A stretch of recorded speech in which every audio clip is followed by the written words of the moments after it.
Motivate the world के मोअज़्ज़िज़ सामाईन, अस्सलामु अलैकुम।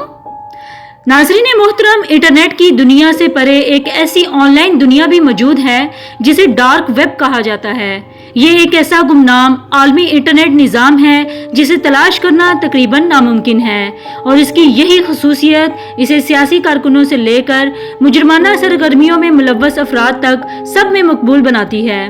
डार्क वेब दरअसल दुनिया में मौजूद ऐसे कंप्यूटर सार्फिन का नेटवर्क है जिनका मानना है कि इंटरनेट को किसी कानून का पाबंद नहीं होना चाहिए और ना ही इस पर कानून नाफिज करने वाले इदारों को नजर रखनी चाहिए।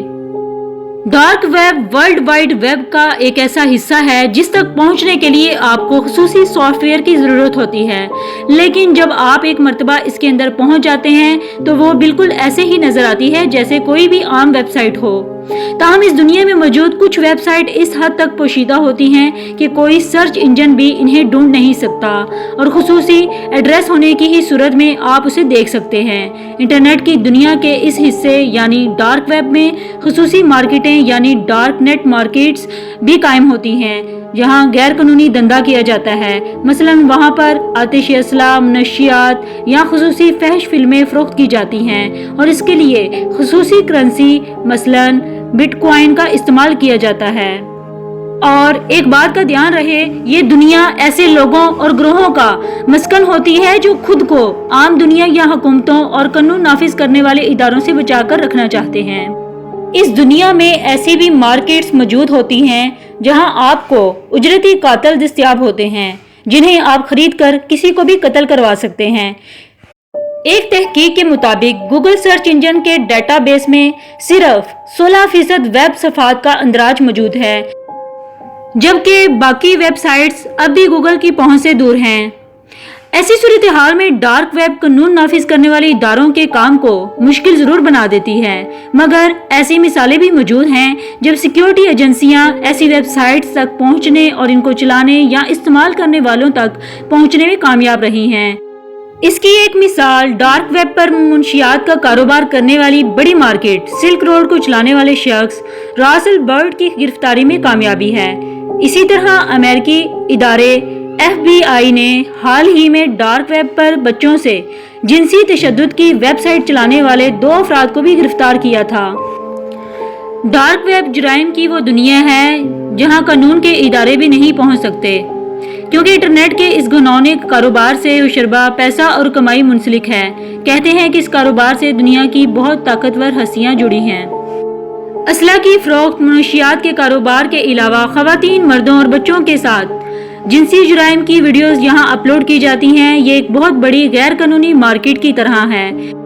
इस्तेहसाल की वीडियोस की खरीदो फरोख्त और नुमाइश जैसी सरगर्मियां डार्क वेब के वजूद की जामिन होती हैं। आम अफराद गूगल पर इन पोशीदा सरगर्मियों को सर्च नहीं कर सकते। सिर्फ वही अफराद इन वेबसाइट तक पहुंच सकते हैं जिनका ताल्लुक इंटरनेट जुराइम की इस दुनिया से हो, या फिर वो इस कम्युनिटी का हिस्सा हो। ये वेबसाइट फायरवॉल्स के पीछे छुपी होती हैं।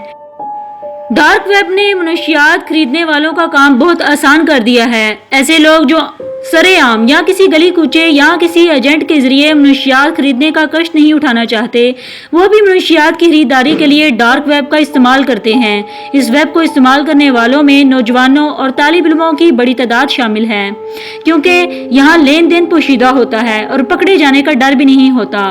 बिटकॉइन का ज्यादा इस्तेमाल डार्क वेब में किया जाता है। मनशियात, जली पासपोर्ट या फैश मवाद की खरीदो फरोख्त बिटकॉइन के जरिए की जाती है। ये इंटरनेट की दुनिया में सबसे तेजी से फैलने वाली कैटेगरी है। क्रेडिट कार्ड्स की मालूमात हैक करके यहाँ बहुत सस्ते दामों बेची जाती हैं। नाजरीन मोहतरम, अब यहाँ सवाल ये है कि ऐसे जुराइम पेशा अफराद की मालूमात का ममालिक के बीच इश्तराक क्यों नहीं किया जाता? क्या इस बारे में इंसानी हकूक के इदारों ने कभी तवज्जो दी है? ये बात बिल्कुल ठीक है कि ऐसे मुजरमों और सजा याफ्ता लोगों के डाटा का मुल्कों के बीच इश्तराक होना चाहिए। इनका एक ग्लोबल डाटा बनना चाहिए। माहिरीन खबरदार करते हैं कि ऐसे लोग बहुत ही खतरनाक होते हैं। ये निहायत खामोशी से और चाबकदस्ती से अपना काम करते हैं और किसी को खबर नहीं होने देते। सुहेल अयाज के केस ने किसी एक को नहीं बल्कि पूरी दुनिया की हुकूमतों को बेनकाब कर दिया है। ये मसला सिर्फ तीसरी दुनिया के पसमानदा मुल्क का नहीं बल्कि बरतानिया, अमेरिका और यूरोप में भी आए रोज ऐसे वाकयात मंजर आम पर आते रहते हैं। اس سارے موضوع پر تحقیق کے دوران مجھے جرائم میں امیر اور غریب کا ایک منفرد تعلق نظر آیا۔ تیسرے درجے کے ممالک کے بچے زیادہ تر نوالا بنتے ہیں اور جرم کرنے والے مقامی امیر انسان ہوتا ہے۔ فلپائنی اس کاروبار میں بہت آگے ہیں، جبکہ اس کے صارفین کی بڑی تعداد امریکہ، یورپ، برازیل، عرب ممالک، جاپان اور کوریا میں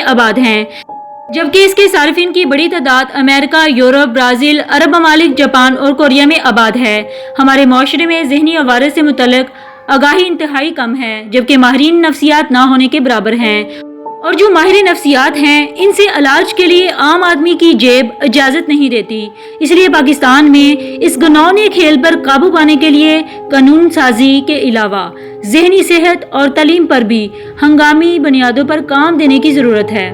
خواتین و حضرات، اب یہاں ضرورت اس امر کی ہے کہ حکومت کو اس مسئلے پر غور و فکر کرنا چاہیے اور اس مسئلے سے نمٹنے کے لیے خاص ٹھوس اقدامات کرنے چاہیے۔ امید کرتی ہوں آپ کو میری یہ ویڈیو پسند آئی ہوگی۔ مزید ویڈیو کے لیے میرا چینل ضرور سبسکرائب کیجیے گا، میری ویڈیو کو ضرور شیئر کریں۔ اللہ تعالی ہم سب کا حامی و ناصر ہو، آمین۔ اللہ حافظ۔